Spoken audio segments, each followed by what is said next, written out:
Welcome to the Sunflower Conversations.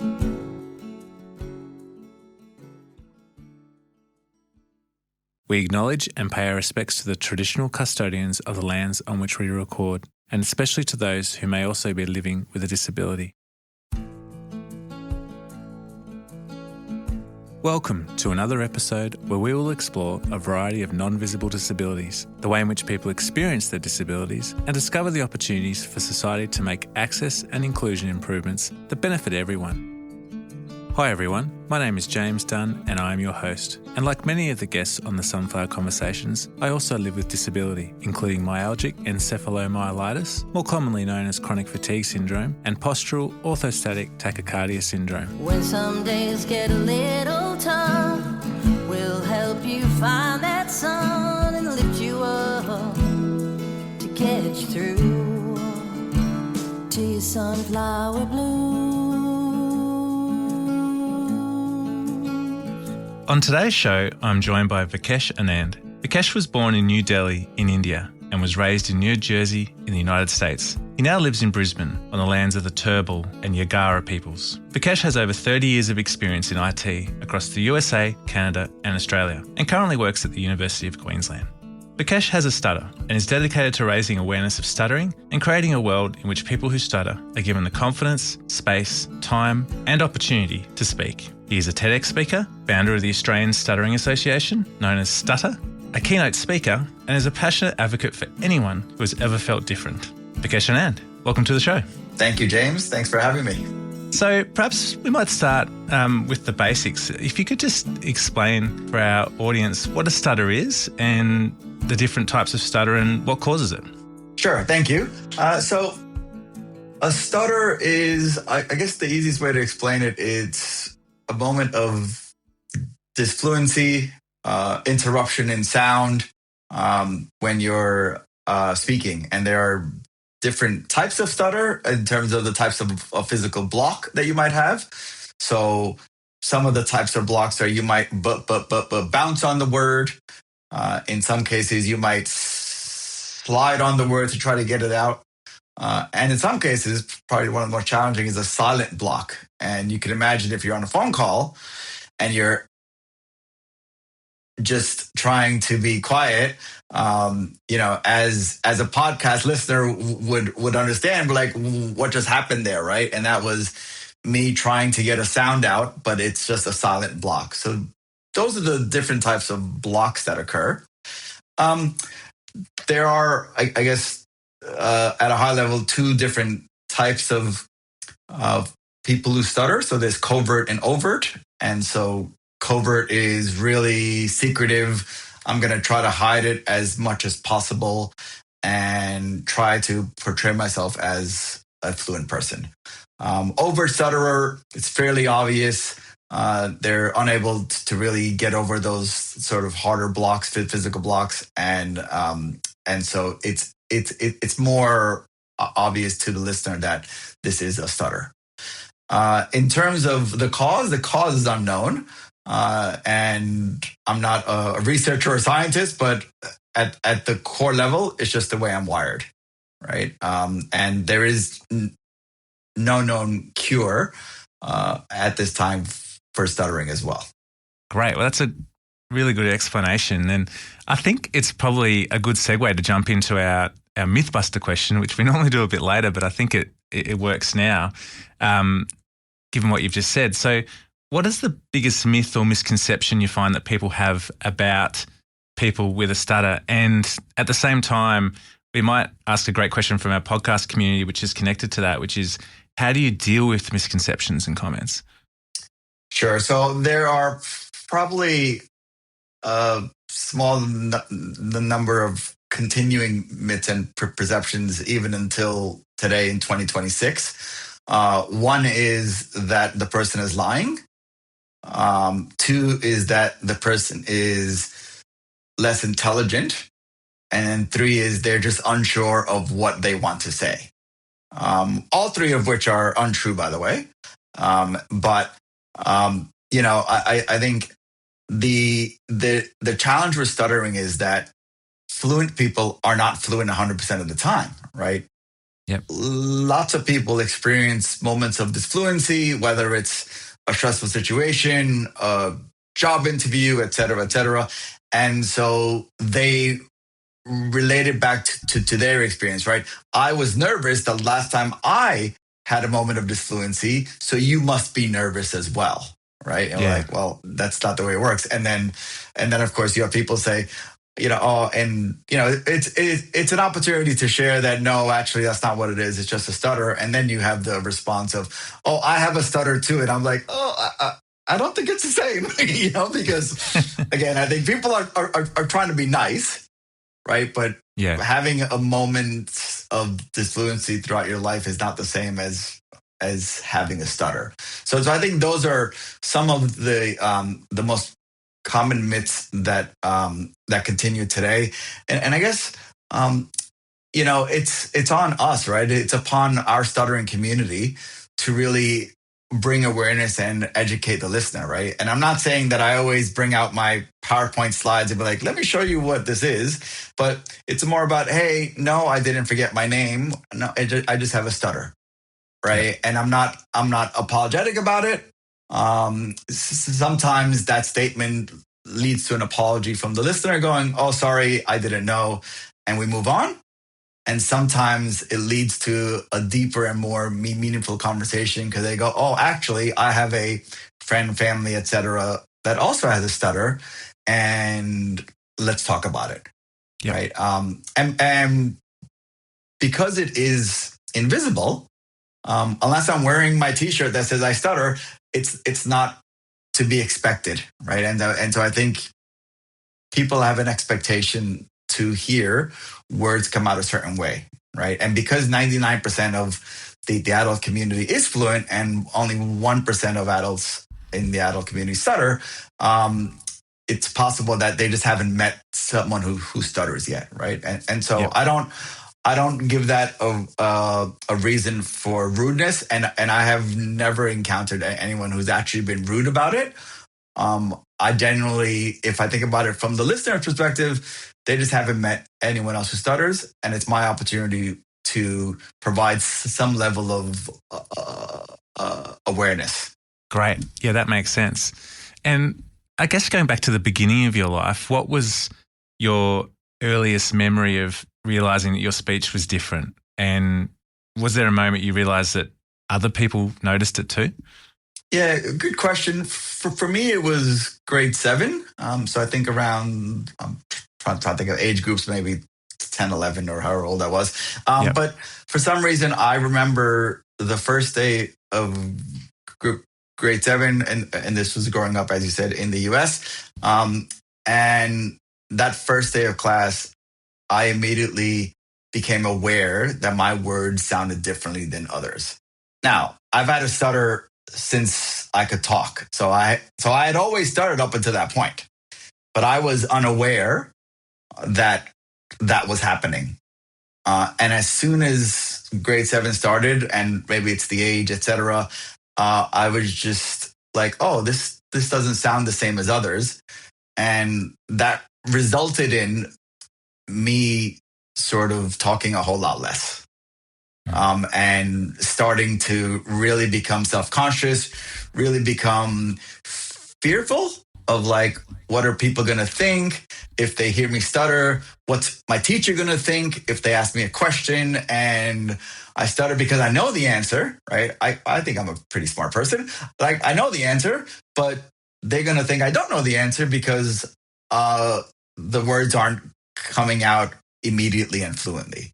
And so I think that started the journey for me of really trying to hide my stutter and go into this sort of secret agent covert lifestyle where I just had decided, and I think it's a societal challenge we have, right? Like in society. And if you look at, for example, media, fluency is right and stuttering is wrong. And if you look at the majority of films in history, the person who stutters is the person who is nervous is the person who is made fun of, is the person who is less intelligent, right? All of the myths that I said were untrue. But if you look at the media, you were like, oh no, that must be true. That's me, right? That must be what this is. And I also grew up in a very fast speaking state, which is New Jersey. So people always told me, calm down, slow down. And so I believed them for a long time, right? I said, you know what? This is not stuttering. I'm anxious and I talk fast. And so that's what this thing is. I convinced myself that if I do those things and if I try to change words on the fly and become covert, then I'll be fine. And that is mentally exhausting, right? I distinctly remember, and this is even all through university and then into the workforce and technology. And the ironic part is that I've worked in sales for a long time, which is the ironic part of a person with a stutter working in sales. But I used to deliver presentations, and I think, you know, because of my stutter, I worked harder, right? I memorized things. I was aware of, like, these are the words I'm going to avoid because these are the words that I might trigger on a stuttering block. But I would deliver these presentations only thinking about how do I hide my stutter. So I remember delivering a presentation, and it was probably one of the bigger ones, 50 to 100 people. My colleague said, that was a great presentation. And I honestly couldn't remember what I said. The only thought was, did anyone hear me stutter? And as you can imagine, that can be emotionally and mentally draining, having to go through that every day. Yeah, absolutely. That would be exhausting. And I can imagine that when you're in a conversation with people, you're kind of running this tactical operation almost about how to get through that conversation and almost a chess game, which must be really exhausting. Exactly. Yeah, no, it really is. Like, I'll give you a very simplistic example, right? But if I wanted to say that I rode my bike to work today, but I knew that that I might have a problem on the B sound, I would, you know, like, it's a feeling you get as you're speaking. So I could be like, I rode my cycle today, right? Or I rode in today. So I would just skip the word. And in that context, it still sort of makes sense. But there would be times when I would switch the word and not make sense. But I would rather have sounded less intelligent than been found out that I had a stutter, right? And when I think about that, I was like, wow, that's like, I would rather have not made sense and people think I was a fluent person not making sense than have that physical stuttering block, which says a lot about the impact that it can have on someone's life. Yeah, absolutely. So it sounds like your daily mission was to avoid those words and for people to not think you had a stutter at all. That was my daily mission and my daily recap at the end of the day. Most people try to relax before they go to sleep. Me, it was the opposite, right? I basically replayed the entire day every night and going, what were the moments that I might have been caught out there? Was it ordering that coffee in the drive-thru? Was it this or that? And then how do I plan for that for tomorrow? And repeat that every night. So in hiding your stutter, did you feel like people would not have accepted you as much with a stutter, or was it more about you not accepting yourself? It's probably a combination of both, but I think the fear of judgment was the first thing, especially as I entered the workforce, and you know I really wanted to strive and move up the ladder and do all these things, and I was afraid that if my colleagues found out that I had a stutter, that I would be treated differently, right? That they wouldn't provide me the opportunities that they would a fluent person. They may think less of me. So all those thoughts went through my mind, and of course, I wasn't accepting of my stutter at that time, and that was also a challenge. And through those teenage years and early adult years, when you were still, as you say, being a secret agent of sorts, Did you still speak less than you think you otherwise would have because of that? Like you said, when you were a child, you didn't speak as much, but did that continue on into later years or? I think as I became older and, I guess in university and beyond, I just became smarter. And so my vocabulary became broader. So I think I was more social than I was in primary school and high school. Yeah. And if it makes sense, like cautiously social, right? So I would choose the interactions of which I decided to go, right? And I think social environments, like I found it easier to present to 100 people because that was structured words that I knew. I found it more challenging to go to a meal with friends because then you don't know what the next question is going to be. Yeah, of course. So, and I went, but I was always very cautious, right? I'll give you another example of that cautiousness is I typically ordered what was easier to say, right? So I ordered my meal based, and this is not uncommon, by the way. There are many people who stutter around the world, if they're listening to this, could probably relate. So there are many times that I wanted to order one thing, and I got up to the counter and I said, that's probably not going to come out fluently. I'm going to order something else. And then you can just, this is where I get emotional thinking about this, but you can imagine like I'm eating a meal that I don't even want because of fear of judgment from a worker at a place that I may never even see again. Right. Yeah. And that like, yeah, it's powerful. Yeah, absolutely. And that level of adjustment is huge, right? Like that you're going to not put yourself in that situation where you have the stutter and have to explain that. Did you feel some form of grief from constantly having to kind of edit yourself like that? I don't know if I felt grief. I genuinely felt that I was speaking the wrong way. Yeah. Right? And I felt that I had to make things right to fit into this fluent society that I lived in. Yeah. And so it wasn't grief. It was more of shame, guilt. Yeah, okay. Why me? Why am I the only one that speaks like this in the whole world? Embarrassment, and the guilt part is interesting, right? Because I felt guilty that people may have to wait a few extra seconds for me to finish my thought. Yeah. Were there any people around you for whom you didn't feel you had to hide the stutter, or was it everybody in your life in those sort of teenage and early adult years? It was everybody. It was full secret agent. It was not even my family. I just convinced myself that this is not stuttering, and I'm just going to change my words and not stutter. And what level of, I guess that vigilance, that you had to have, what impact did that have on your nervous system over time? Yeah, I think it definitely increased my anxiety because I had I was on a constant high, right? Yeah. I was constantly elevated 24/7. And it was exhausting, right? It was definitely exhausting. And some of my sort of earlier even childhoods are sort of blanks in my memory because I actually don't remember, like, I think my brain has decided just to block out some of those memories as well. Yeah.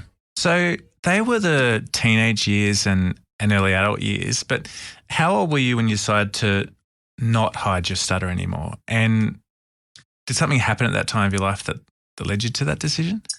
Yeah, so I was 28 years old and I had lost my one of my first tech jobs that I had been in for 6 years. So I had built a level of confidence in the company and in myself. And even though I was still covert, I still was, was gaining confidence in myself. And it was a company-wide reduction in force. So it wasn't just me. It was like the majority of our office. And my speech really went back to pre-high school days. It really went from covert to overt. I was struggling to hide it anymore. And that's when I reached out to a friend from uni who I knew was studying to be a speechy at the time. And they said, have you heard of the NSA? And no, this is not the National Security Agency. It's the National Stuttering Association in the US. And at the age of 20 years old, I actually went to my first stuttering support group meeting at the end of 2001. And that was the first time I had ever not only met other people who stutter, but really spoke about my stuttering and that was the first time I spoke without fear. Wow. Probably ever. What was scary about that first time, about making your stutter visible? I'll be honest, I didn't know if I belonged there, right? Some people's disfluencies were a lot more apparent than mine. And because I was still in the covert over stage, I was, I could sort of get by. And then I thought, do I belong here? Am I a person who stutters? What do I do? But yeah, it was a light bulb moment for me, right? Because prior to then, I had thought I'm the only person in the world that speaks like this. And it was unbelievable, right? I guess from an excitement perspective, they all had similar stories, right? Similar stories of the food or ordering something else, of drive-throughs, and just all similar experiences. And so that was, I think it changed my life. Wow, that's awesome. And did you feel that was the same for other people there? You said that they had other conditions or maybe more severe forms, but did you sense it was life-changing for some of those people too? I mean, I would think so. I mean, I generally saw the same people coming back usually every month for the meetings.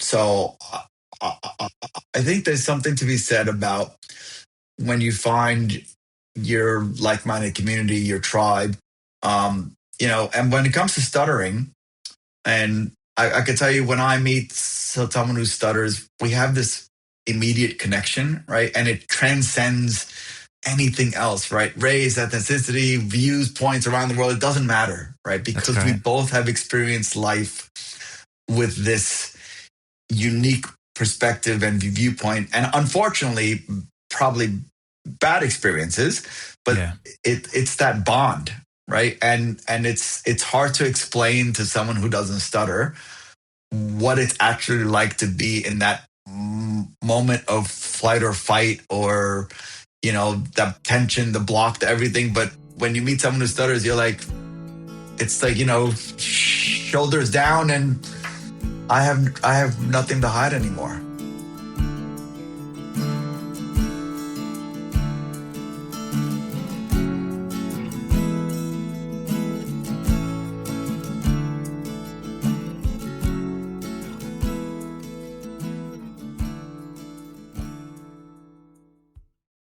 How did people that you already knew react to hearing your stutter?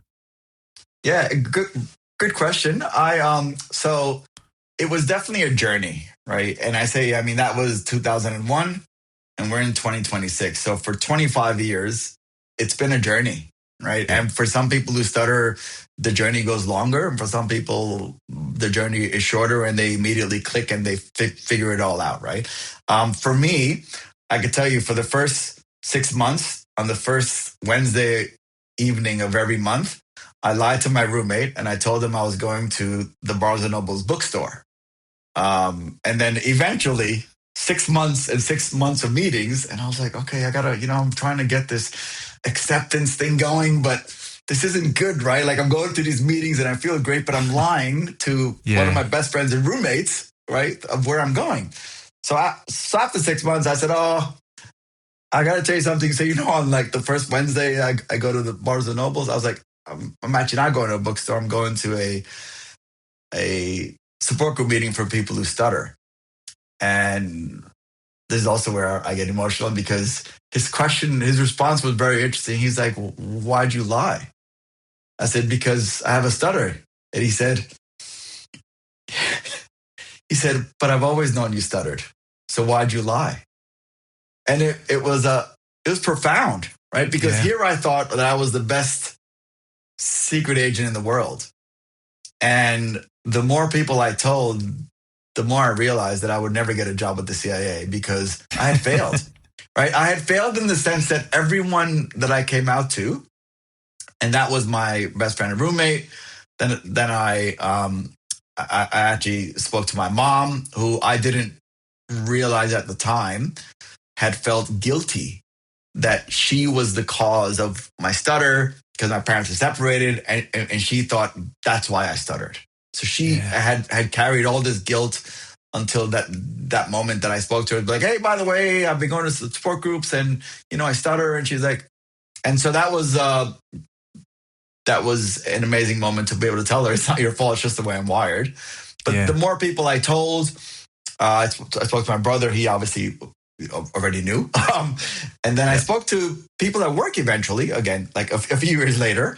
And they said, I remember going into my boss's office, and this is when the King's Speech had won the Oscars. And I went in, I was like, oh, do you have a minute? He said, the King and I have something in common. No, it's not that, I'm royalty. It's that we both have a stutter. And he said, I know. Is there anything I can help you with? I was like, you already know? Yeah, I've always known. He said, oh, can I tell my boss, my vice president? Yep, you can tell him. Told him, yep, I know. Is there anything else I can help you with? And so the more people I told, I was like, man, I'm really a bad secret agent. But no one cared. Yeah. No one ever cared. No one ever brought it up because I never brought it up, right? And it was like, well, if I'm not comfortable to talk about it, they weren't going to bring it up. But it was amazing, right? I don't even know how to explain it. Just the more people I told, the less self-conscious I became, the less I cared about what people thought. The more I just said, you know what? It's okay to have a stutter and say what you want to say, regardless of how the words come out. That's awesome that you felt that all those people that were in your life did accept it. And a lot of them already knew it. As you said, that makes you not the secret agent you thought you were, but it would have been nice to know that they knew it and, accepted you through all those years, even if it was so challenging. It was so challenging for all those years, but it would have been nice to reflect on that, knowing that they were so supportive. Yeah, no, it was a very amazing experience. I think that whole part of my journey. I remember going to one of my first conferences for people who stutter, and that was around 2004, 2005. And so about 600 people at the conference. And the interesting part about a stuttering conference is that we become the 99% and fluent people become the 1%. Yeah, of course. And I can't even explain it, right? It's just, I was like, wait, so it was that support group meeting amplified on such a scale that I can't even explain. And I met people from all walks of life at these conferences, right? People were lawyers and judges and this and because I really thought, am I limited to what I can do? And then you go to these conferences and you meet people from all around the world that are doing what they want, irrespective of their stutter. That must have been incredibly uplifting to be around, a full room, as you say, of people who are stuttering and the fluent people, the odd ones out. It's an amazing experience. Yeah, I haven't been to a conference in a few years, and I am looking forward to trying to get to one soon. Absolutely. So obviously there were a lot of challenges with this through your childhood, teenage years, early adult years, and I'm sure still to this day. But do you think that your stutter has shaped your personality in positive ways as well? I think it has made me a great listener. Yep. Because for a lot of times I just listened. I didn't speak my mind. And I know while that sounds bad, I think it has allowed me to become a great listener.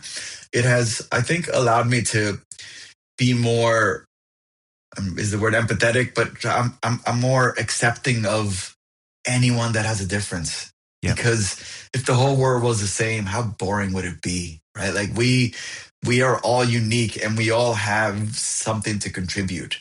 And I think I am the person I am because of my stutter. So your interest in other people who are different is probably a good segue into your advocacy work. So when did you go beyond that point of being comfortable with your stutter to then being really open about it and actually advocating for others? Yeah, so there was, as with anything, there's always ups and downs. So there was a moment in time. It was, I can tell you the exact date probably, which is so impactful that it affected me. But December 2012 was when we were moving from Toronto, Canada, to Brisbane, Australia, and the moving company came, and it was early in the morning. I opened the door, and the person introduced themselves, and I said, "I'm Vikesh," and I stuttered on my name. By the way, I still stutter on my name today. It's just the way I'm wired. So I stuttered on my name, and the person said, which I think is the worst question in the world, "Did you forget your name?" And in that moment, even though, again, this is 2012, right? I had gone to my first support group meeting in 2001. I had been to some conferences. So I thought I was fairly acceptance of my stutter. And I lied. I said, "No, I'm just tired." And it was that moment. And then I arrived in Australia and I'm like, why did I lie to someone that I'm never going to see again? Yeah. Right. So I still, even though I was along this road of acceptance, I still had this fear. And that's when I realized that I also need to build confidence in myself as a person, as a human. And so I really went down the path of building confidence, and I've done things like join Toastmasters along the way. My physical health became a lot more important to me because, the better I felt about myself, the more confident I could feel.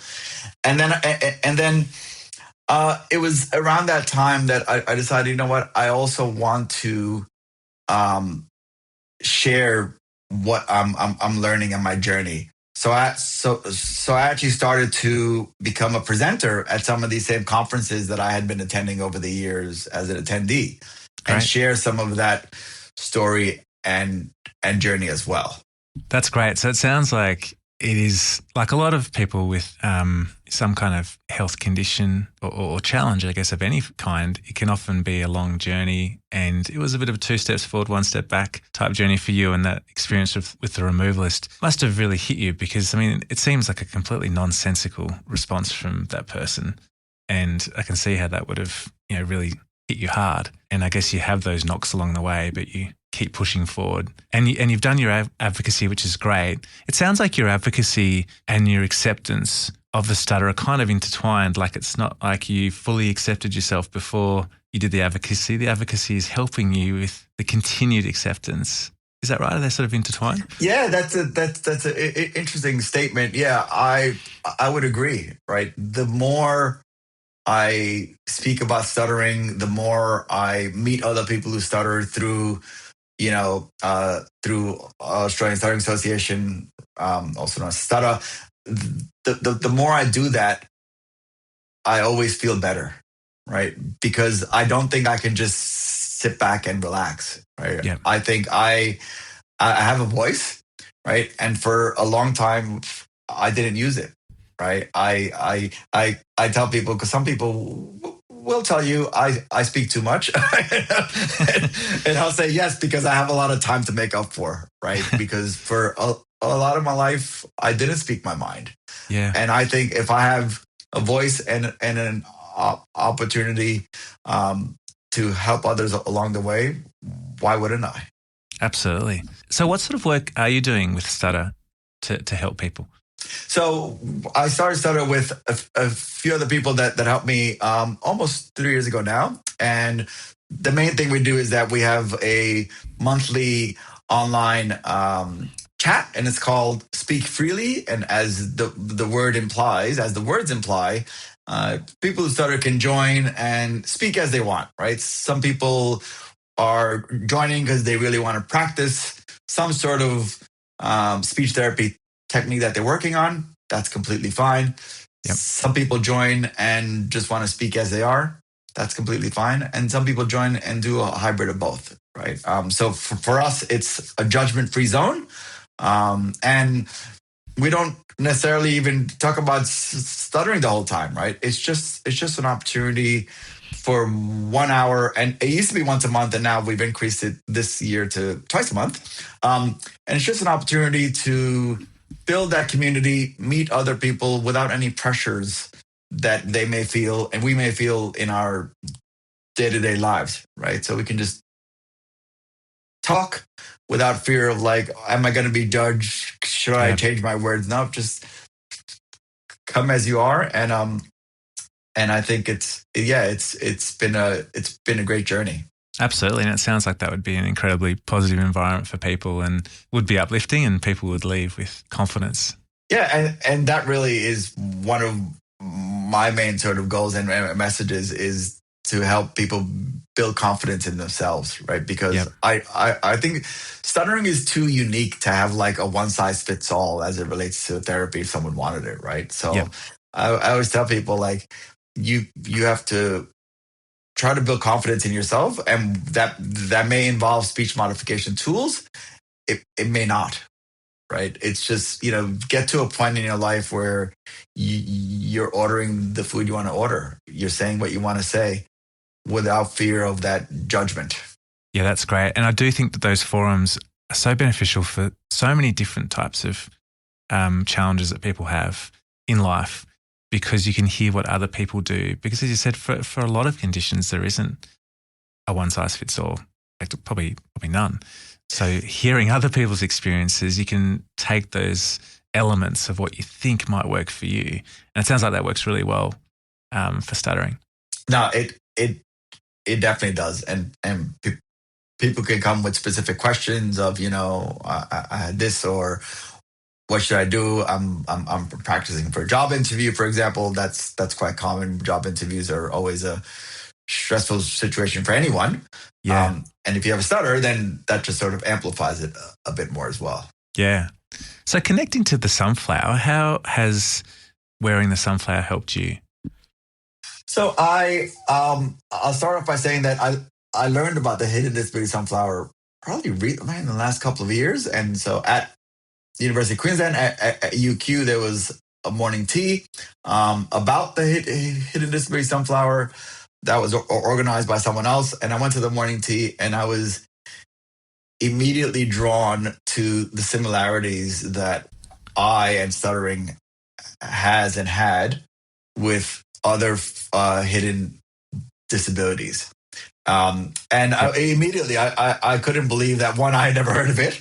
But as soon as I heard of it, I'm like, this is an amazing opportunity to help the broader sense, right? So including people who stutter, but just so many people with hidden disabilities. And I think from my perspective, what it brings to me is even more confidence. Like, I'm pretty confident, but it just adds to my confidence because wearing the lanyard around my workplace is an indication that, hey, I have a hidden disability. This interaction may take slightly longer, but all you need to do is wait, right? And I think so many people also ask, hey, what does this mean? So it's an opportunity for awareness as well.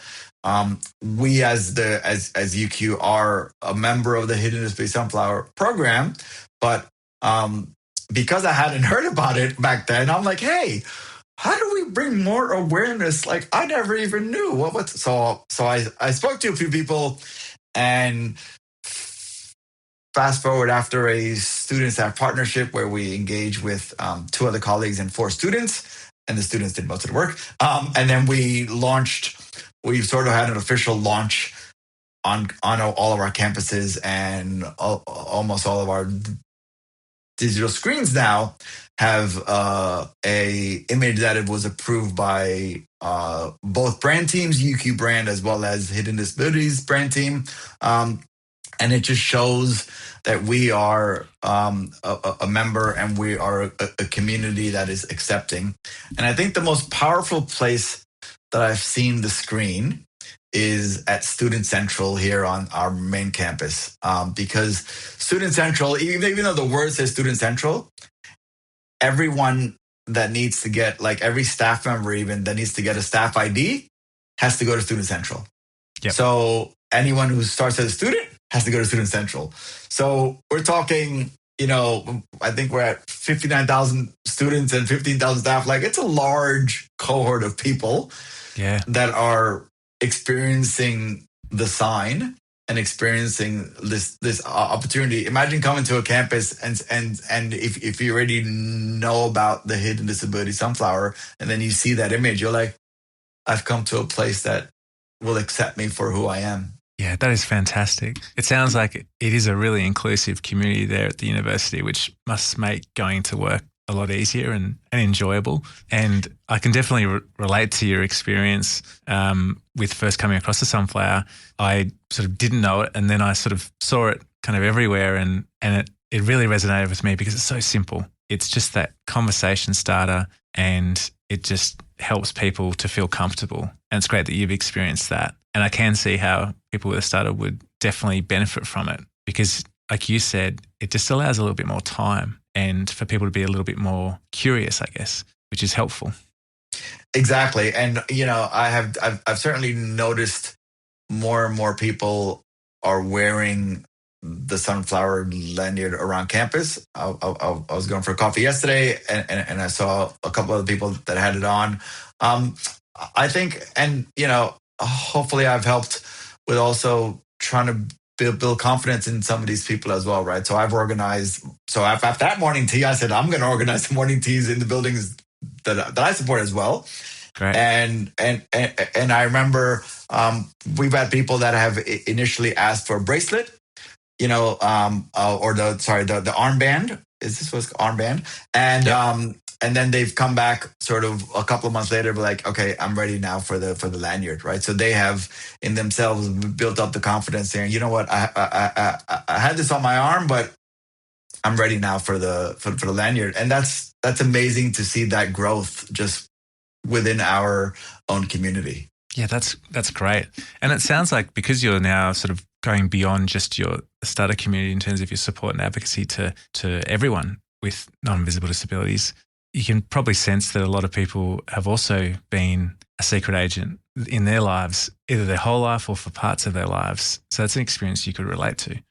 Yeah, definitely. I mean, the fact that there's over 800 hidden disabilities on the Hidden Disabilities website will just show you the breadth of how wide this goes.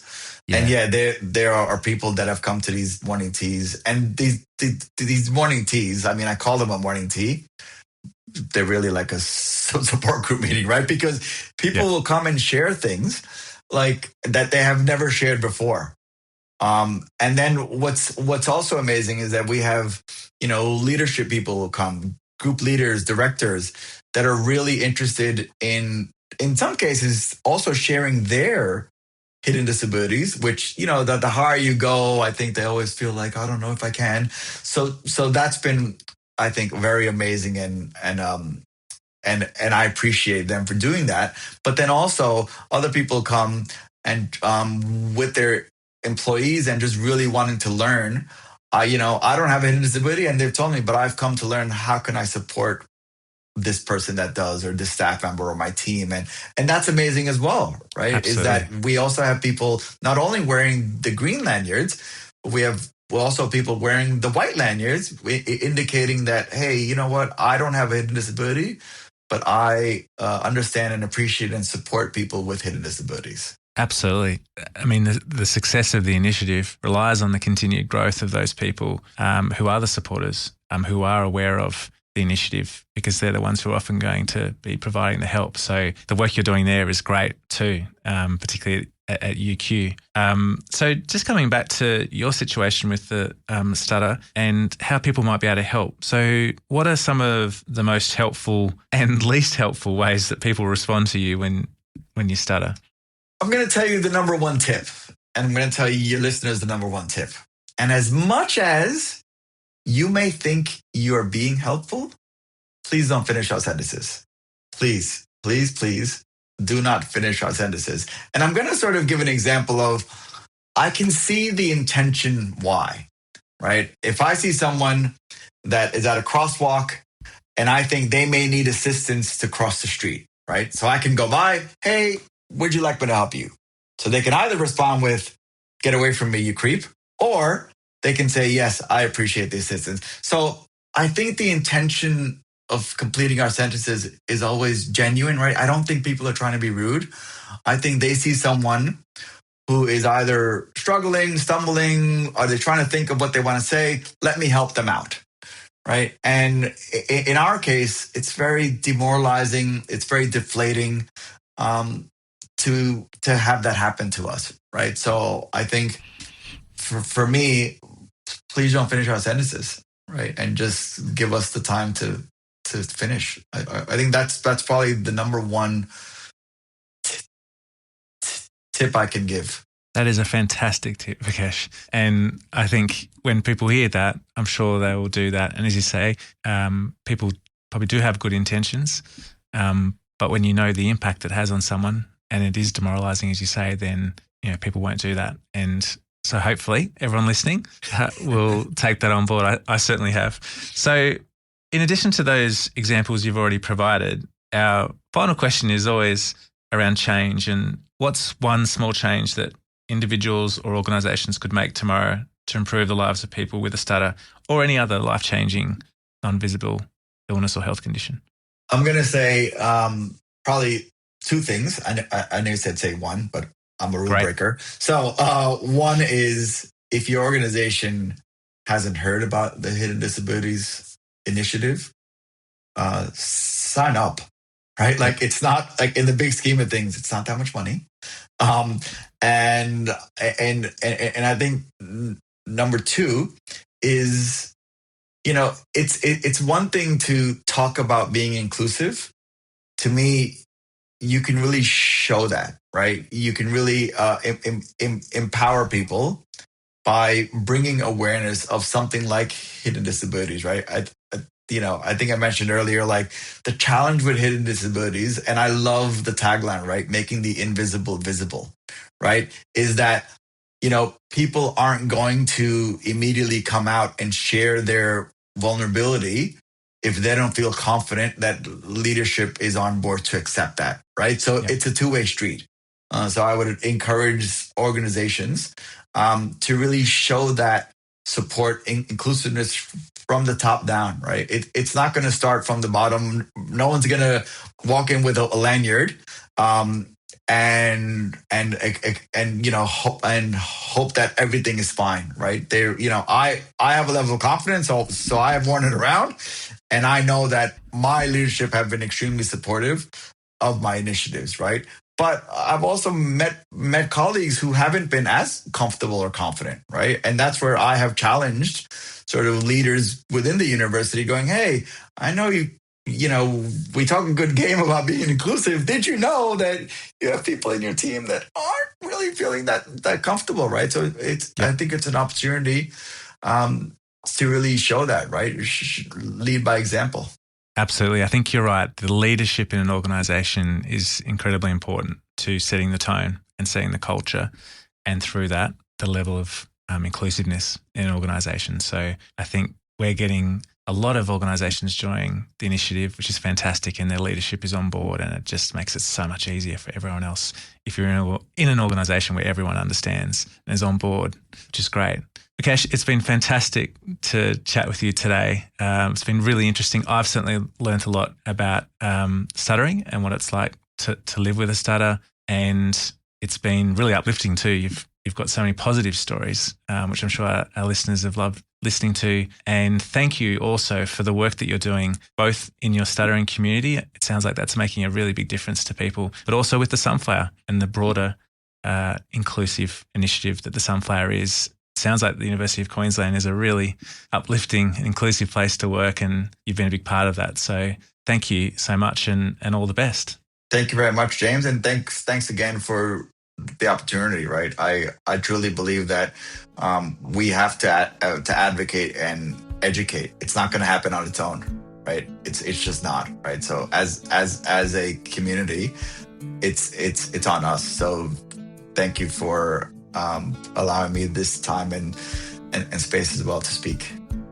Thank you for joining us for another Sunflower Conversation. Please keep the conversation going via our website, hdsunflower.com/au, on Facebook at Hidden Disabilities ANZ, on Instagram at Hidden Disabilities_ANZ, and on LinkedIn at Hidden Disabilities Sunflower Australia and New Zealand. You can also visit our website if your organisation or an organisation you know is interested in becoming a Sunflower member. If you would like to submit a question for one of our guests to answer on a future episode, please direct message us on socials or email us at hdsevents@baileyhouse, that's BAYLEYHOUSE.org.au. Please help, have patience, show kindness to others, and join us again soon, making the invisible visible with the Hidden Disabilities Sunflower.